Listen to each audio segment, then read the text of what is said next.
You're always last. My dad nodded like it was basic math. My sister smirked into her wine.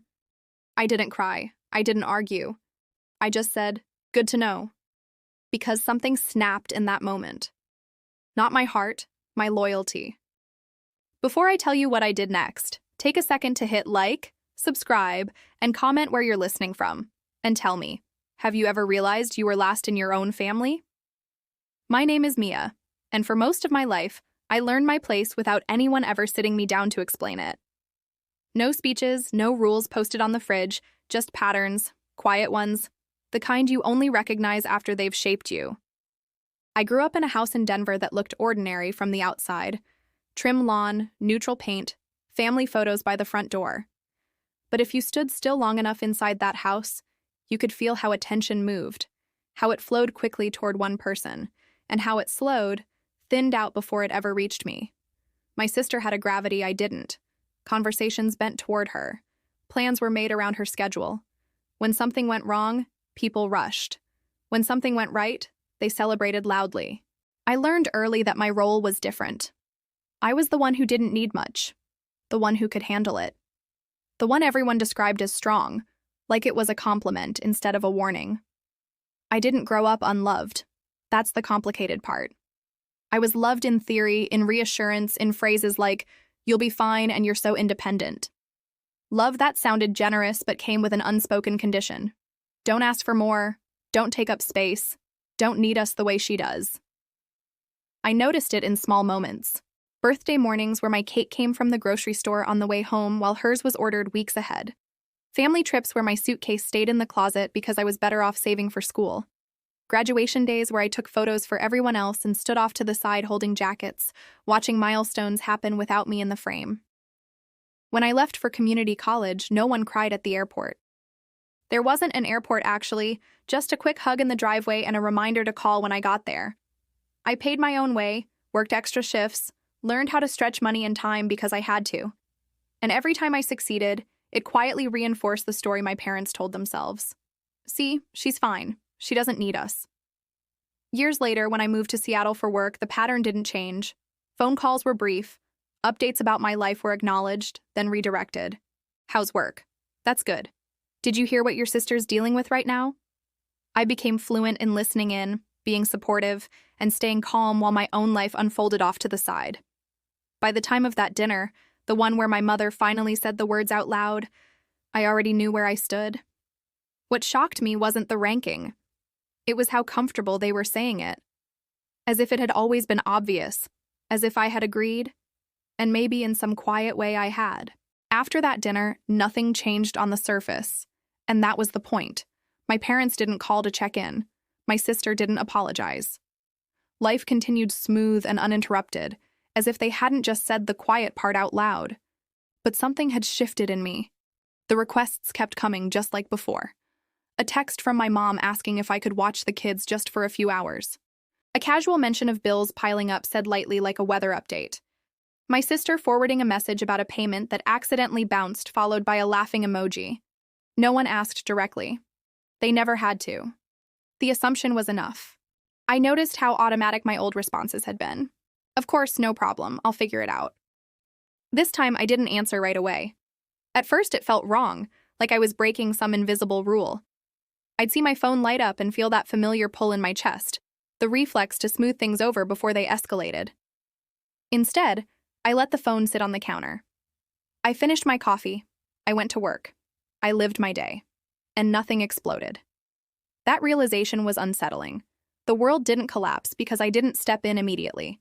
No emergencies, no disasters, just silence. Followed later by a second message, then a third, more pointed one. Are you okay?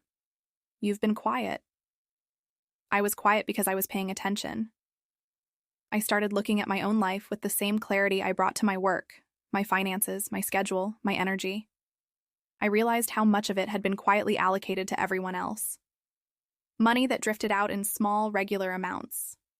Time I kept flexible just in case. Plans I never fully committed to because someone might need me. So, I began separating things, not dramatically, not with announcements, just practically. I moved money into accounts that were mine alone. I canceled shared access. I stopped covering small payments that had never been discussed, only expected. When my sister asked if I could spot her for now, I replied with a simple, I can't. No explanation, no apology. The reaction was immediate. My mom called, her voice tight with concern that felt more like confusion. Is everything okay? You seem distant. I told her the truth. I'm just busy. She paused as if waiting for the rest of the sentence.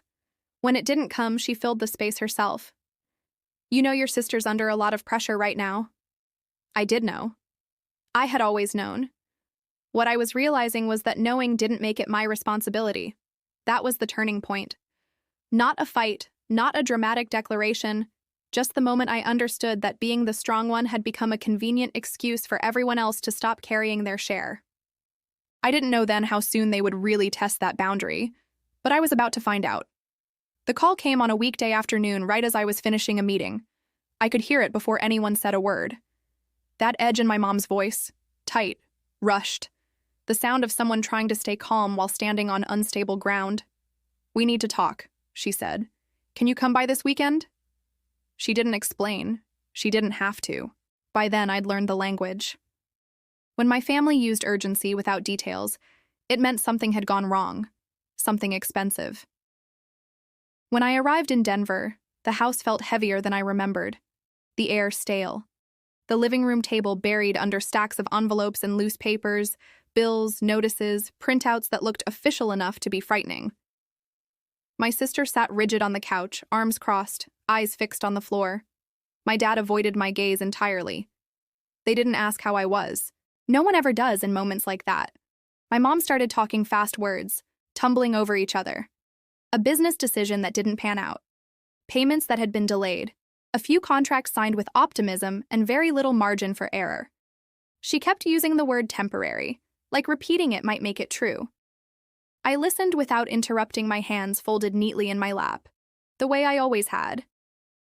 Then came the pause, the collective inhale, the moment they all looked at me. Well, my dad said, finally clearing his throat, you're in a stable place. You don't have kids. You can handle this better than most. There it was. The assumption, the expectation, dressed up as logic. They didn't say the words outright, but they didn't need to. They expected me to cover the gap, to smooth the crisis, to make the numbers work the way I always had. My sister glanced up at me, then fear flickering across her face before settling into something else. Relief. As if the solution had just walked through the door. I didn't answer right away. Instead, I asked a question. What's the plan if I don't? The room went quiet. Too quiet. My mom looked hurt. My dad looked confused. My sister looked panicked. It was like I had spoken in a language they didn't recognize. Not helping had never been part of the equation. I need time, I said calmly. To understand everything, they nodded too quickly. Grateful, certain. They assumed time meant I was calculating how much I could give, not whether I would. That night, back in my childhood bedroom, I stared at the ceiling and felt something settle inside me, a resolve that didn't come from anger, but from clarity. The next morning, I made 2 appointments, one with my therapist, one with a legal advisor. If I was going to step into this mess, it wouldn't be as the family's safety net. It would be on my terms. When I came back the following weekend, I didn't arrive with answers. I arrived with clarity. The house looked the same as it always had, but the energy inside it felt different, tighter, desperate, the kind of quiet that comes from people waiting to be rescued. Papers were still spread across the table, now more organized, stacked into piles like someone had tried to make chaos look manageable. Bills here, payments there, a few contracts clipped together, corners bent from nervous handling. My parents were already seated. My sister sat beside them, her husband hovering near the doorway like he wasn't sure if he was welcome in the room where the damage had been assessed. No one smiled when I walked in. No one offered coffee. My mom broke the silence first. We're really glad you came, she said, hands folded tightly in her lap. Her voice carried that brittle softness I knew well, the tone she used when she needed something but didn't want to say it out loud. I sat down slowly and placed my bag at my feet. Let's talk, I said. My dad cleared his throat and launched into an explanation I'd already heard. The downturn, the delays, the bad timing.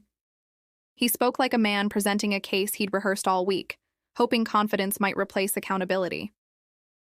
My sister nodded along, eyes glossy, occasionally adding a detail about stress or the kids or how none of this was supposed to happen. Eventually, the words ran out. That's when my mom leaned forward. "We just need help getting through this part," she said. "Once things stabilize." "How much?" I asked. She blinked. My dad hesitated. My sister inhaled sharply, then answered for them. A number rounded heavy-spoken carefully, as if the way she said it might make it sound smaller. And after that, I asked, "What's the plan?" My dad frowned. "What do you mean?" I said evenly. "What changes?" "So this doesn't happen again." The question landed wrong. My mom's expression tightened. "Mia, this isn't the time to interrogate us?" I nodded slowly.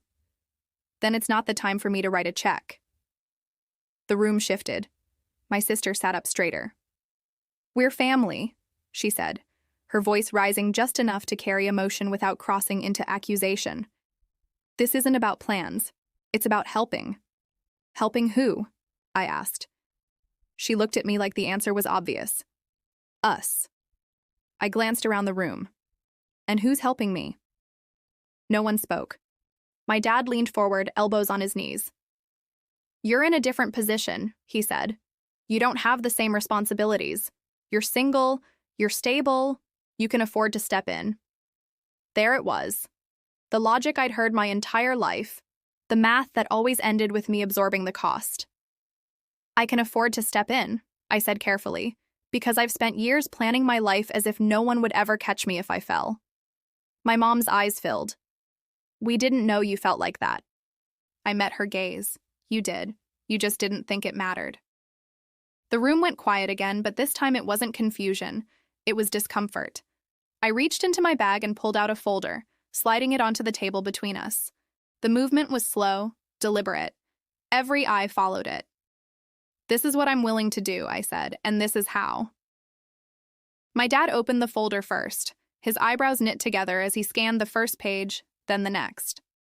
My mom leaned over his shoulder. My sister craned her neck, her face draining of color. "This is a loan," my dad said flatly. "Yes," I replied with clear terms. My sister shook her head. "Why are there conditions?" "Because this isn't an emergency donation," I said. "It's structured help." My mom's voice trembled. "You don't trust us." "I trust patterns," I said quietly. "And this pattern has been in place my entire life. The conditions weren't cruel. They weren't punitive. They were practical. Assets had to be sold before any money changed hands. Spending had to be documented. No new financial commitments without proof of sustainability. Family therapy not as a suggestion, but as a requirement. And a written agreement that my name, my credit, and my future would never again be assumed as backup." My dad pushed the folder away from him. "This is cold," he said. "This is how banks treat people." I nodded. "Then treat me like a bank, because when you needed emotional support, I was family. When you needed money, I was infrastructure." My sister's eyes filled with tears. "So you're punishing us now." I shook my head. "I'm stopping the punishment of me." She looked at our parents, then back at me. "If you don't help us, we lose everything." I held her gaze. "If I help without boundaries, I lose everything I've built." The words hung between us, heavy and undeniable. My mom reached for my hand, then hesitated as if unsure whether she still had the right. "We never meant to make you feel last." I gently pulled my hand back. "But you did. And you said it out loud." No one argued with that. My dad stared at the paperwork, jaw tight. "So this is it," he said. "Sign or sink." "No," I corrected him. "This is grow or repeat." Time stretched. Minutes passed. My sister wiped her cheeks, her husband pacing behind her. My parents whispered to each other in low, frantic tones. For the first time in my life, I wasn't feeling the silence. I wasn't offering solutions or softening edges. I waited. Finally, my dad looked up. We need time. I nodded. You have 24 hours. My sister's head snapped up. That's it. That's it, I said, standing. Tomorrow I'll come back. Either we move forward with this or we don't move forward at all. As I walked toward the door, my mom called my name. If we say no, she asked, voice breaking, are you walking away? I paused my hand on the doorknob. I'm not walking away from you, I said. I'm walking toward myself. The next day, when I returned, the papers were signed. No speeches, no apologies wrapped in excuses, just shaky signatures and tired faces. The relief in the room was real, but so was the loss. Something had shifted permanently. As I gathered my things to leave, my sister looked at me differently than she ever had before. Not with superiority, not with expectation, with uncertainty. And for the first time, that wasn't my problem to fix. The fallout didn't arrive all at once. It came in quiet steps, each one heavier than the last. The first change was practical. Assets were listed, subscriptions were canceled, expenses were tracked instead of ignored. The numbers stopped being abstract and started becoming limits. My parents downsized their expectations before they downsized anything else, and that alone shifted the tone of every conversation. I stopped bracing myself every time my phone buzzed. When my mom called, it was to ask how I was not what I could do. When my sister texted, it wasn't followed by a request. The biggest change wasn't theirs, though. It was mine. I no longer felt responsible for maintaining the illusion that everything was fine. I didn't rush to prove my worth by fixing problems that weren't mine. I learned that boundaries don't erase love. They define where it can exist without destroying you. One evening, sitting alone in my apartment, I realized something simple and profound.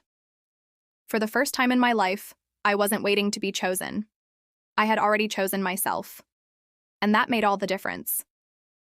For a long time, I thought being last in my family meant I needed to try harder, give more, stay quieter. I was wrong. Being last was never a position to fight for. It was a sign to step out of the line entirely and build a life where my value didn't depend on sacrifice. If this story felt uncomfortably familiar, I want you to know you're not alone. Share your thoughts in the comments. Tell me where you're listening from. And if stories like this help you breathe a little easier, hit subscribe so you don't miss the next.